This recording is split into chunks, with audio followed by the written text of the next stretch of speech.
doorstep and looked anxiously at the sky, which was even grayer than usual. Dorothy stood in the door with Toto in her arms and looked at the sky too.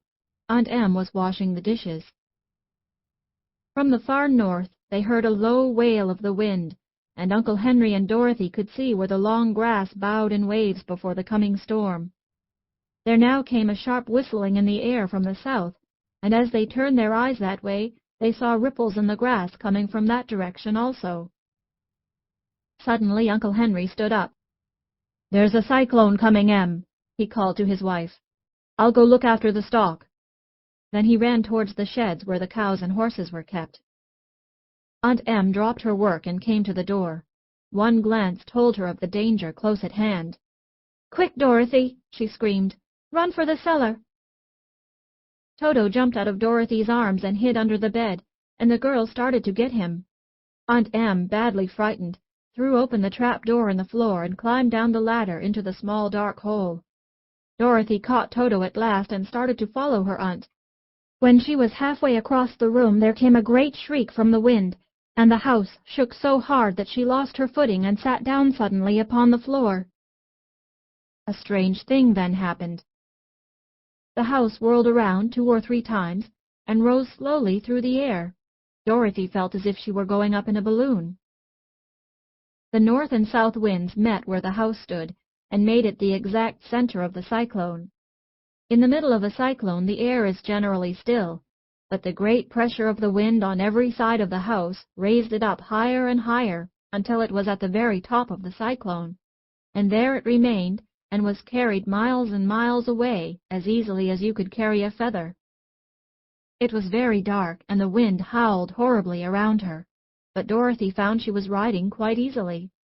After the first few whirls around, and one other time when the house tipped badly, she felt as if she were being rocked gently, like a baby in a cradle. Toto did not like it. He ran about the room, now here, now there, barking loudly, but Dorothy sat quite still on the floor and waited to see what would happen. Once Toto got too near the open trap door and fell in, and at first the little girl thought she had lost him, but soon she saw one of his ears sticking up through the hole, for the strong pressure of the air was keeping him up so that he could not fall. She crept to the hole, caught Toto by the ear, and dragged him into the room again, afterwards closing the trap door so that no more accidents could happen. Hour after hour passed away, and slowly Dorothy got over her fright, but she felt quite lonely, and the wind shrieked so loudly all about her that she nearly became deaf. At first she had wondered if she would be dashed to pieces when the house fell again, but as the hours passed and nothing terrible happened, she stopped worrying and resolved to wait calmly and see what the future would bring. At last she crawled over the swaying floor to her bed and lay down upon it, and Toto followed and lay down beside her. In spite of the swaying of the house and the wailing of the wind, Dorothy soon closed her eyes and fell fast asleep. Chapter 2. The Council with the Munchkins. She was awakened by a shock so sudden and severe that if Dorothy had not been lying on the soft bed, she might have been hurt. As it was, the jar made her catch her breath and wonder what had happened, and Toto put his cold little nose into her face and whined dismally. Dorothy sat up and noticed that the house was not moving, nor was it dark, for the bright sunshine came in at the window, flooding the little room. She sprang from her bed and with Toto at her heels ran and opened the door. The little girl gave a cry of amazement and looked about her, her eyes growing bigger and bigger at the wonderful sights she saw. The cyclone had set the house down, very gently, for a cyclone, in the midst of a country of marvelous beauty. There were lovely patches of greensward all about, with stately trees bearing rich and luscious fruits. Banks of gorgeous flowers were on every hand, and birds with rare and brilliant plumage sang and fluttered in the trees and bushes. A little way off was a small brook, rushing and sparkling along between green banks, and murmuring in a voice very grateful to a little girl who had lived so long on the dry, gray prairies. While she stood looking eagerly at the strange and beautiful sights, she noticed coming towards her a group of the queerest people she had ever seen. They were not as big as the grown folk she had always been used to, but neither were they very small. In fact, they seemed about as tall as Dorothy, who was a well-grown child for her age, although they were, so far as looks go, many years older.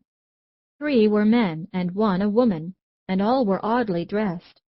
They wore round hats that rose to a small point a foot above their heads, with little bells around the brims that tinkled sweetly as they moved. The hats of the men were blue. The little woman's hat was white, and she wore a white gown that hung in pleats from her shoulders. Over it were sprinkled little stars that glistened in the sun like diamonds. The men were dressed in blue of the same shade as their hats, and wore well-polished boots with a deep roll of blue at the tops. The men, Dorothy thought, were about as old as Uncle Henry, for 2 of them had beards. But the little woman was doubtless much older. Her face was covered with wrinkles, her hair was nearly white, and she walked rather stiffly. When these people drew near the house where Dorothy was standing in the doorway, they paused and whispered among themselves, as if afraid to come farther.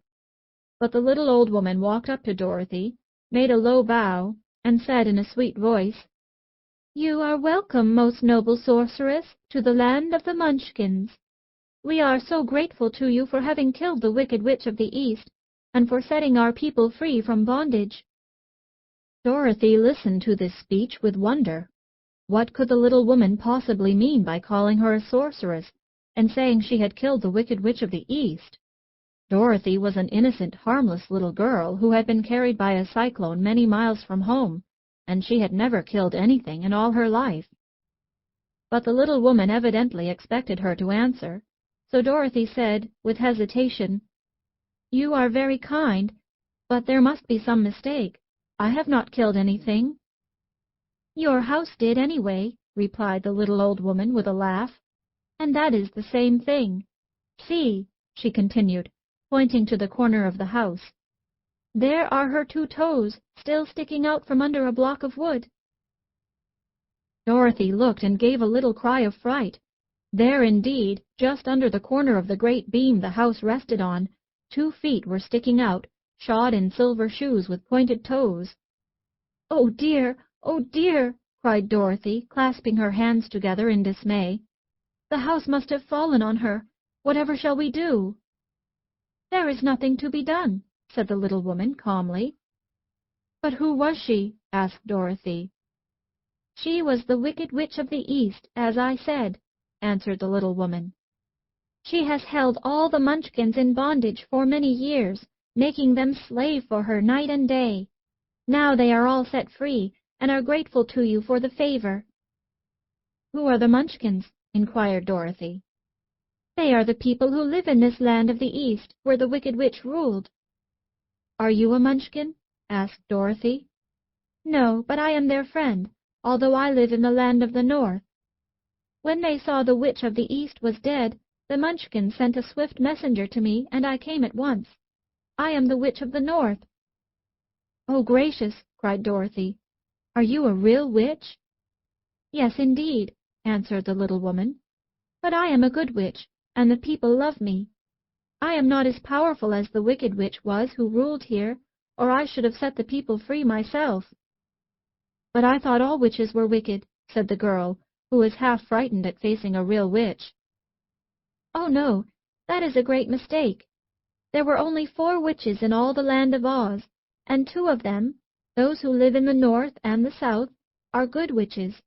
I know this is true, for I am one of them myself and cannot be mistaken.